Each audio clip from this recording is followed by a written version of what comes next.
By the end of this video, you will want to read a book. Hey guys, my name is Maddie. Welcome to another video, and today I have a presentation for you guys. This video is for the people who want to get into reading but don't know where to start, or, you know, just think reading is a load of shit, because I'm about to change your mind. I have a very nice presentation here planned for you guys, and I'm going to be going through it with you, and by the end of this video, you'll want to pick up a book. This video doesn't really require an intro, so I'm not going to make one, because this is the intro, so that's all I have to say. And even if you read books, this presentation may help you when you want to figure out how to convince your friend to read. You know, take some tips, take some little notes from here and apply them to your life.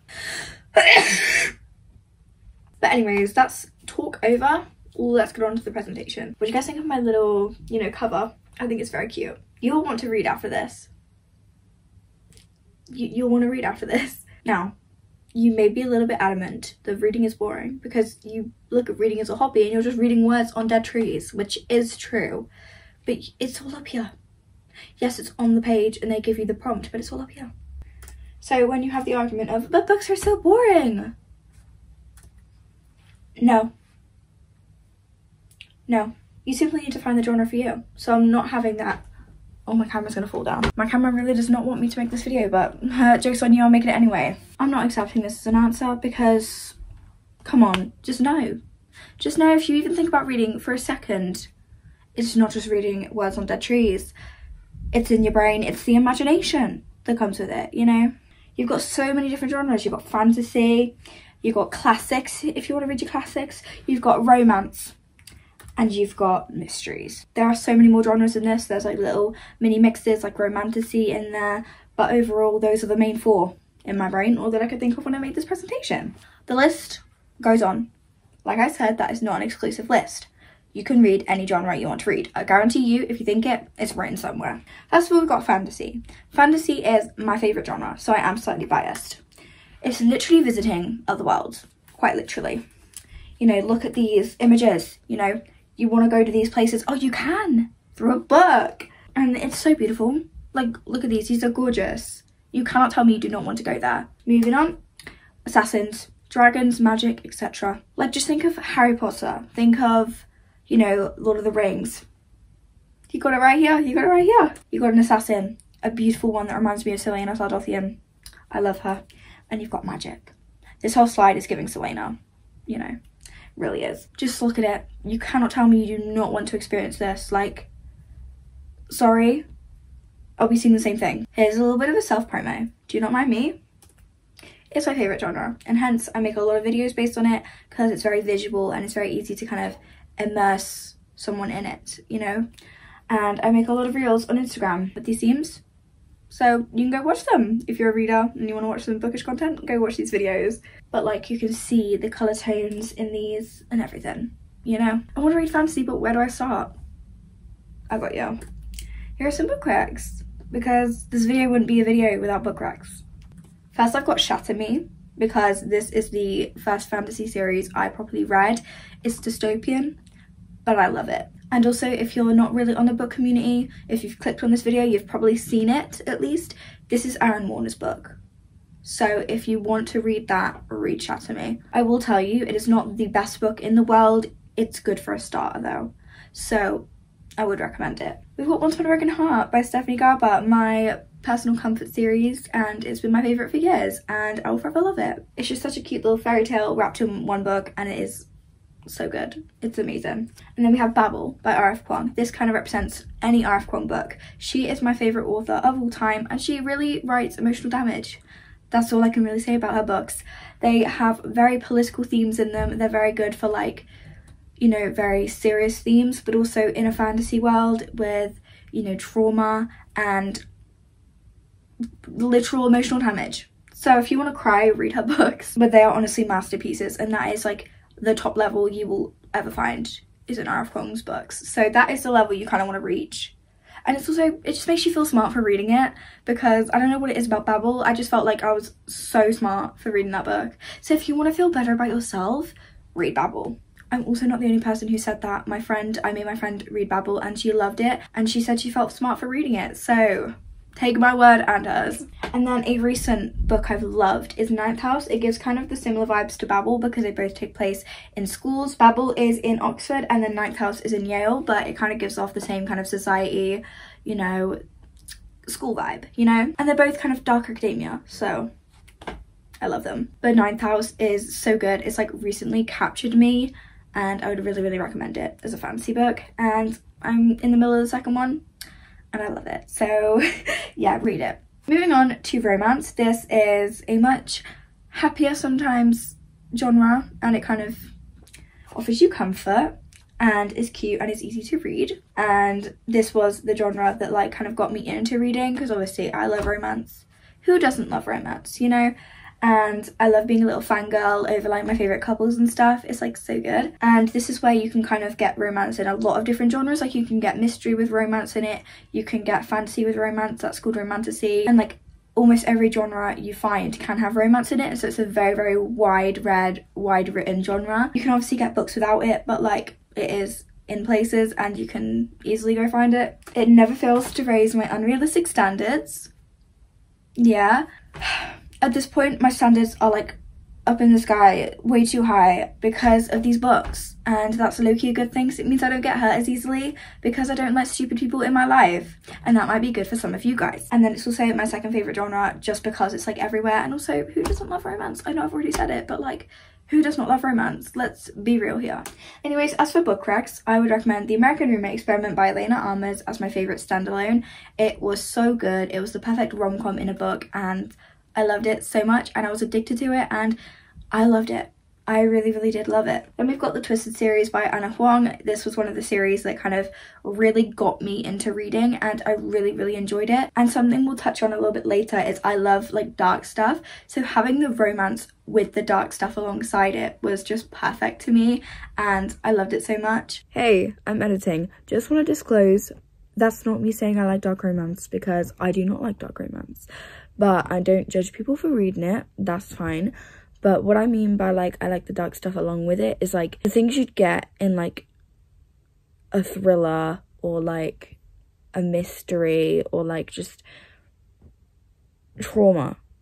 I think I like having dark, sad stuff alongside the romance, if you know what I mean, not dark romance, because those are very two separate different things and I don't like dark romance. So I just want to clarify that. I'm not a dark romance reader. I don't judge you for reading it though. You can read what you want to read. But for me, I don't like dark romance. And that sounded like I was saying I like dark romance. I just want to clarify that because I don't want to mislead people. So, yeah. It was defo one of the books that really got me into reading because this was like the series that kind of took me out the Colleen Hoover phase. But yeah, I really, really did enjoy it. And then finally we've got Binding 13, aka the Boys of Tommen series. This is my favourite romance series as of right now and I love them so much. They are literally my babies and my family are in these books and I will forever love them. So yeah. Anyways, moving on to mystery thrillers. I don't read this genre as much as I should, but I do love this genre. They are obviously very thrilling, duh, and they always keep me on edge. And that's really good when you're reading because you want to be addicted to the book. You want to like not want to put it down, you know, and that is where mystery and thrillers are amazing. Mysteries were my favourite growing up. I loved a good mystery, murder mystery, you know, little thrillers. They were my favourite books growing up and I still love them to this day. Like, I just love a good mystery, you know. And then they can be dark and disturbing, which, as I've already discussed, I low-key love. So I love these. And obviously you can never really go wrong with a mystery thriller because they're just that good. You can't really go wrong unless the twist is really poorly done and it's awful and predictable and the book just is really boring. There's not really a mystery to it. Whatever, that isn't really good, but most of the time they are amazing, so that's what I'm going to stand by. As for some book recs, I would recommend A Good Girl's Guide to Murder for a murder mystery. It's YA, you can kind of read it at a young age as well if you're trying to get into reading and you're quite young, and it's just really good. I really love this book. I haven't finished the series yet, but I did really like this book. Last One to Die. I never see this anywhere, but this book really got me into reading. This was like before the Colleen Hoover phase. Like, I do need to quickly say I have always loved reading. I grew up reading and I've always loved books, literature, English, everything. But when I say got me into reading, it's like my reading binge and like the hobby it is now. Like, it's basically my life now. So that's what I mean when I say got into reading. But this book was here before. before my whole book binge. This book changed me. I was reading it in class. That's how addicted I was. Like, I could not put it down. I remember, this is a very, very vivid memory. I was in maths and I had obviously a worksheet, and I sped through this worksheet just so I could read my book while everyone else was still working. And that is when you know a book is good, when it's got you even in school. Honestly, this book is so slept on. I never see it talked about. Please read this book. It's amazing. And along with that, please read Win, Lose, Kill, Die by the same author, Cynthia Murphy. She literally is so good. Like, you do not understand. She raised me. And then we've got The Housemaid by Freida McFadden. It is one of the only thrillers I've read in the recent kind of time. It was good. I really enjoyed it, and it was a little bit disturbing and weird, but I loved it, you know, and it was really interesting actually, and I really liked it, so you should read it. That's enough for genres now. We're moving on. Number 2, you get to live thousands of lives. And now we're gonna have a very, very philosophical quote. A reader lives 1,000 lives before he dies. The man who never reads lives only one. And that is said by George R.R. Martin.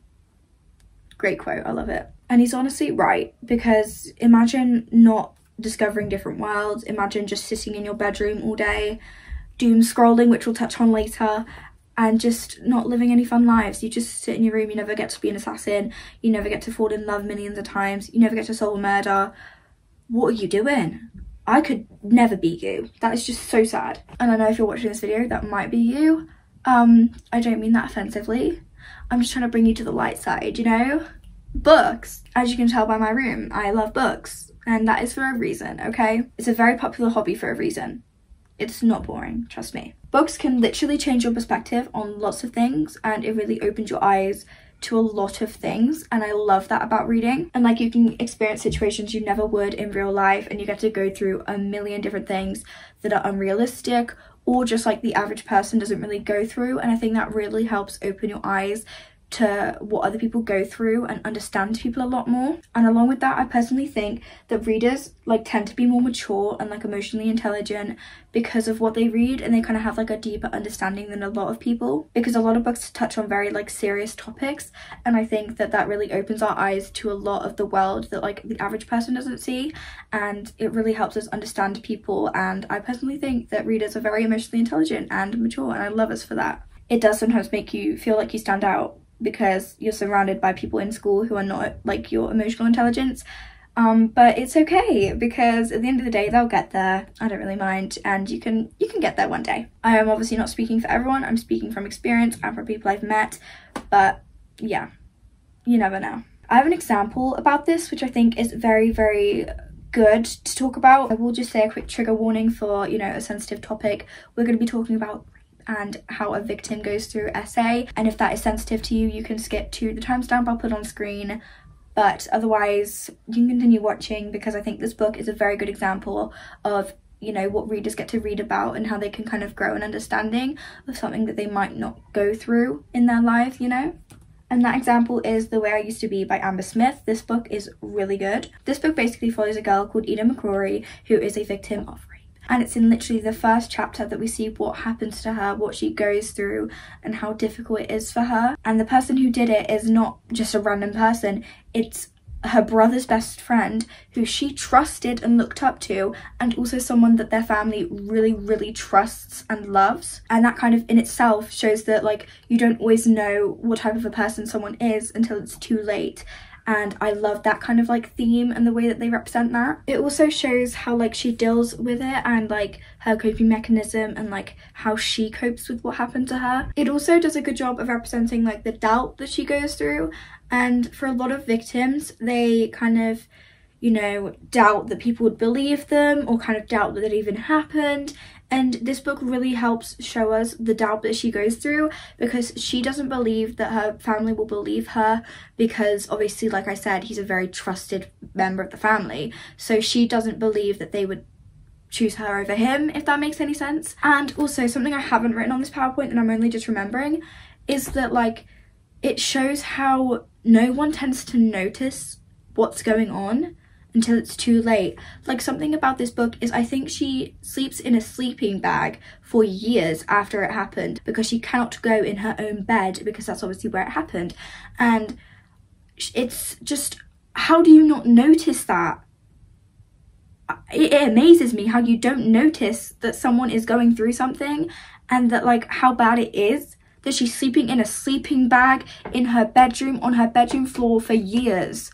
That doesn't make any sense to me that you cannot notice that, but it does also show that like a lot of it you can't see unless you're looking for it, and I do like the way this is shown. Like I've put at the top point, I'm not sure if you can actually read it, I've in hindsight made this font too small. I think this book is very important for like representing what being like an essay victim is like, and like how it's not as simple as just telling someone what happened. And I think that is a very important thing for people to realize, because a lot of, you know, society are just like, oh, if it happens to you, tell a trusted adult, tell someone. But I think it's very hard to do that, and you know, some people would really struggle doing that, and this really shows that, you know, and it helps give an understanding of that. I do just want to clarify, I've never been through this. My understanding of it is from books and like things I've seen and like stuff I've consumed, like media and like, you know, stories and stuff. And so my whole understanding is based off of books. And take me as an example, I'm very like emotionally intelligent, and I'm talking about topics I've never been through with a certain understanding and talking as if I know what it's like, because I kind of do in a way, because I've been in Eden McCrory's head and I know how it was for her, and like, you know, it's given me a certain understanding that I probably wouldn't have if I haven't read this book. But another also important thing to mention is it also shows us how like it can affect someone, and again how they can cope, and like the different things that they do to try and cope with what's happened to them. And I think Eden is a very good example of this, because the way that she tends to cope is she does a lot of things that kind of hurt the people around her or hurt herself. And one thing she does, I think, is she becomes like a different person. And she was once this girl, I think she was in a band, you know, she was just your typical shy girl, you know, who cares about her education. But as soon as this happened to her, she became what is stereotypically a slut. And like, you know, she, you know, went around sleeping with a bunch of guys, you know, she turned to drugs and, you know, different things to cope, and she just kind of went down the wrong path, all because of one event that took place and happened to her. And obviously on the outside she looks like some really messed up kid, some horrible girl who, you know, doesn't know how to talk to people and who can be very, very horrible in her words. But on the inside she's just broken and hurt and damaged from what happened to her. And if you've read Boys of Tommen, does this remind you of anyone? Does what I'm saying remind you of a certain girl called Lizzie Young, you know? And I saw a video comparing the two, and I was like, that makes so much sense, because I love Lizzie, I defend Lizzie, because we obviously as the reader don't know what Lizzie's going through. For those of you who don't know, Lizzie Young is from Boys of Tommen, and she's a character who kind of lashes out at the world. And I think that's a very good quote for the way she behaves, because she basically went through trauma, and I'm not going to get into what it was. It wasn't this, but I think it might actually could have been, but that's a theory for another day. There's a certain bit of trauma that I'm not going to talk about because this isn't the video, but also it's kind of spoilers, I think. But I don't want to disclose that here in case you haven't read the book. But basically, she went through something very, very traumatic, maybe multiple things, like I just said. And the way that she copes with it is she goes at the world angry, she kind of lashes out at everyone. And she's very much like how Eden is on the outside, and how the people in Eden's life would have seen her. And I think reading this book gives you a very good insight on how Lizzie must be, and how Lizzie might be on the inside, how she may just be a broken girl, but you know, she's having to lash out at the world because that's how she copes. And there's a quote from Boys of Tommen that I think sums it up perfectly, and it's something about, I can't remember who says it, but it's like Lizzie's trapped in that same day over and over and over again, and she cannot get out, or something like that.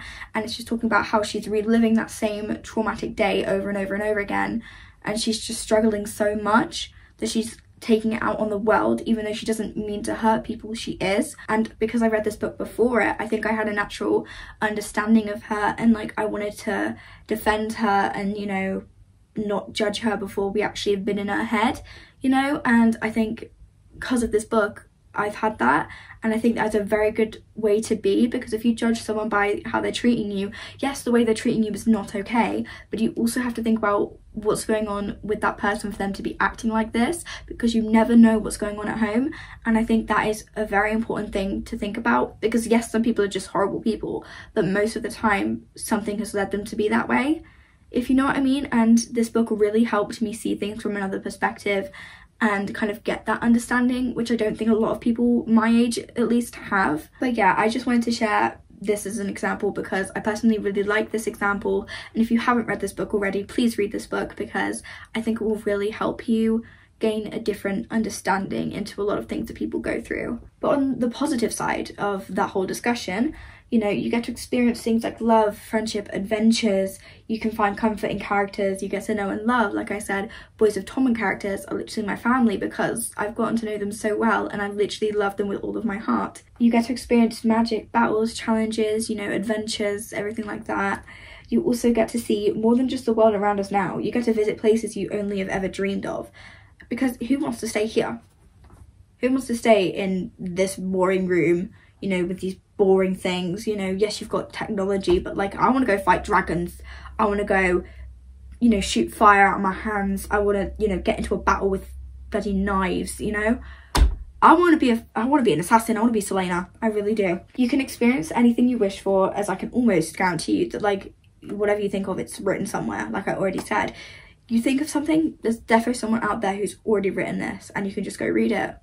You can go read it. Anyways, moving on to number 3, reading can help, you know, develop your intelligence. I do not mean this to call people dumb. I'm not calling people stupid or dumb or anything, but it's a natural fact that reading can kind of help with your intelligence naturally. Like, reading is a very productive hobby and naturally helps develop, you know, like things like English, you know, writing skills, you know, that kind of thing. And also expands your vocabulary, which I think is a very good skill. If you need like a natural boost in any of your like written subjects or like obviously English, then reading books is the perfect way to do that because you're doing something for fun, but then naturally you're getting more of a skill anyway. And like, if you're really struggling, I think just pick up a book. You know, no matter what it is, no matter what you're reading, pick up a book because you'll naturally get more of the skills that you need for like English, you know, and like just that kind of thing. You expand your vocabulary, you know, writing skills. You can just learn from reading no matter what it is you're reading. And like I've kind of already said, I don't think that reading just helps with your academic intelligence. It also helps with your emotional intelligence,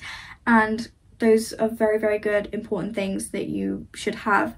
You know, it's great to have an amazing academic intelligence, but like having an emotional intelligence is also just as important, if not more, because that helps you understand people and, you know, make friends and just have an awareness for such things. And it just helps you get through life with different people, you know? Number 4, reading gives you something to do. And this is going to be a very brutally honest slide. I'm not going to lie to you. Listen here. This may be a very hard pill to swallow, but a lot of you out there waste your time scrolling on social media, doom scrolling, doing absolutely nothing in your bed. And I'm talking from experience because that is me. That is me. You're also just bored. Like, you may entertain yourself with a few TikToks, but by the end of it, you're just bored. You have nothing really to do. Wouldn't you rather just pick up a book, you know? And you may be like, well, what's the difference between scrolling on my phone and reading a book? There's a lot different. There's a lot different. One, you get to, like I've already said, you get to go to different worlds, meet new people in your books, but also it helps you with your intelligence. Scrolling just gives you bad mental health. Reading has so many you know, positives. Why don't you just swap out your time doom scrolling, reading a book instead? You know, you'll get the same stuff. You'll get the same entertainment, if not more entertainment, reading a book than you will doom scrolling. So just swap them out. Just instead of damaging your mental health with like overconsumption of social media, just go pick up a book. Spend that time reading a book. It'll be so much better for you. You'll feel so much happier. And just in general, having a social media break is very, very important for your mental health. And I cannot say that enough. Like, it is very, very important to have your mental health breaks, because if it gets too much, it will overspill and it will become very bad. And so you need your breaks. You really do need your breaks. And because social media can become overwhelming very, very quickly, it's very important to have your timeouts just away from it, you know, and it's just better for you in general. And like I've already said, reading is just as fun, if not more fun. So just go pick up a book. Honestly, there's no point doom scrolling. You get more from reading than you do from doom scrolling. So yeah, just go pick up a book. Don't doom scroll, go pick up a book, you know? And you're probably on this video because you're just looking on YouTube because you're bored. Go pick up a book instead. I honestly cannot stress to you enough how good it is, okay? But obviously watch till the end of this video first because I have more points. Number 5, you watch it on TV. Why not read it? You know, you've got very nice pictures here. You've got TV and reading. You know, you're going to swap them out. Many people love watching a good rom-com movie, a good, you know, thriller, a good Netflix documentary, or just a Netflix drama show. Whatever tickles your fancy. They love watching it. You guys love watching it. I also love watching it. But a lot of these stuff are just based on books anyway. These come from books, they're adapted from books. The books came first and they just make it into live action. So why not just read it, you know? Since you love them on a movie, TV show format, just read it as well. You get more in the book than you will on the screen, because often, you know, the books have more detail because in the movie or TV show they've had to miss stuff out. That's why a lot of movie adaptations upset readers, but we'll talk about that another day. And plus, it's so much easier to find similar books to books than there is to find shows to shows, because there's more books than shows. I can guarantee you can find a whole stack of books in the same genre, same, you know, micro tropes, that sort of thing. You can find a whole stack, but I bet you can only find 2 or 3 shows or movies. And you can find much more niche content, you know.